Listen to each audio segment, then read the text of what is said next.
Isatyu iReport. Nagadulong sa inyo sang matutuod kag masaligan nga balita. Magungguong nga adlaw sa bugos nga syudad ka probinsya sang Iloilo. Gikan sa estasyon sang Isatyu iReport, yari kita subong sa adlaw sang Oktubre 15, 2021. Kung inyo manutisaran, amat-amat na nga nagalamig ang atong tiyempo. May malaka nga pagpanaguog, pagkilat kag pagtaliti ang atong mabatsyagan. Nagapaabot na bala kita sa panahon sang La Nina. Yari sa atong linya si Feb magadala sa impormasyon na hanungod sa kaimtangan sang aton panahon. Yes, Adel, subong adlaw makabatsa kita sang mahina tubtub may kasarangan nga pag-ulan bangod sa Intertropical Convergence Zone nakan IPCZ sa Luzon kag Visayas. Amo ini ang pagsugata sang hangin nga nagaling sa northern kag southern hemisphere.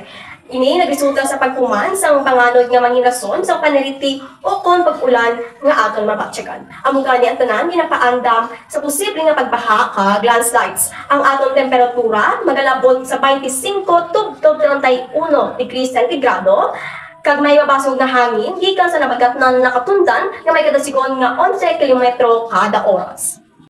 Feb, kamusta naman ay ang kaimtangan sa aton baybayon? Di pa panaog man sa pag-asa ang gale warning signal tungkol sa paghina sa habagat o kung southwest monsoon nga nag-aapekto sa kataason sa aton balod. Ginapanugutan naman ang malong pangisda sa paglayag sa kadagatan apang mag-aandam lang sa gihapon bangod sa posibleng pagtaas sa balod tubtob 2 ka metro. Subong nga adlaw man, opisyal nga ginpapanaog sa pag-asa ang 2 ka press statement nga nahanungod sa pagbago sa aton panahon. Una, ang termination of the southwest monsoon o kung habagat, silingon, yari na kita sa transition period, pakadto sa ginatawagan northeast monsoon o kung amihan.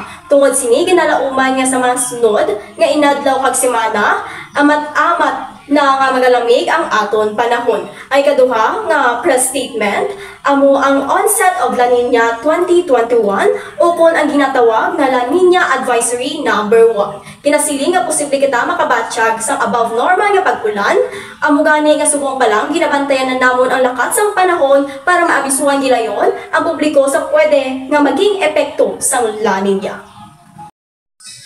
Feb, may ginapaabot bala kita nga pag-ulan o kung bagyo sa masunod nga mga inadlaw?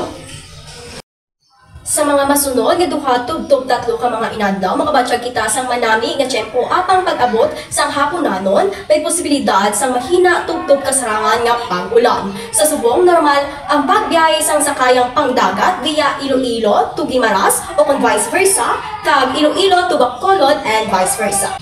Ang adlaw nagbutla kaina alas 5:47 sang aga, kag magatunod karon alas 5:36 sa hapon.